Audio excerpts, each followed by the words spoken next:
शेवटच्या श्रावणी सोमवारच्या निमित्तानं मंत्री आदिती तटकरे यांनी माणगाव तालुक्यातील गोरेगावमध्ये असलेल्या श्रीदेव वरदेश्वर मंदिराला भेट देऊन अभिषेक पूजा केली। या मंदिराचं वैशिष्ट्य म्हणजे संपूर्ण भारतामध्ये उभा नंदी असलेलं हे एकमेव ठिकाण, त्यामुळे या ठिकाणी भाविकांची मोठी गर्दी होत असते। आदिती तटकरे यांनी या मंदिराला भेट देत जी कामं हाती घेतली आहेत ती निर्विघ्नपणे मार्गी लागावी यासाठी आशीर्वाद मागितल्याचं त्यांनी सांगितलेलं आहे। आपल्या हातून जे आपण त्याची नित्यनियमाने सेवा करत आहोत, जे हे काम आपण हाती घेतलेलं आहे ते त्या ठिकाणी विनाविघ्न हे पार पडावं आणि पुढच्या कालावधीमध्ये हे देवस्थान हे आपल्या सर्व भक्तांच्या अपेक्षेनुसार त्या ठिकाणी उपलब्ध व्हावं।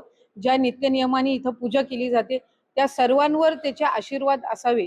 आणि आज श्रावणातल्या शेवटच्या सोमवारी मला इथे अभिषेक करण्याचं जे भाग्य प्राप्त झालं, मी जे काही आजपर्यंत त्यांनी दिलं, जी काही जबाबदारी दिली त्या सगळ्याबद्दल त्याचे आभार मानले आणि पुढच्याही कालावधीमध्ये चांगलं काम करण्याचा हा माझा प्रयत्न राहील, त्यासाठी त्याचा आशीर्वाद असावा।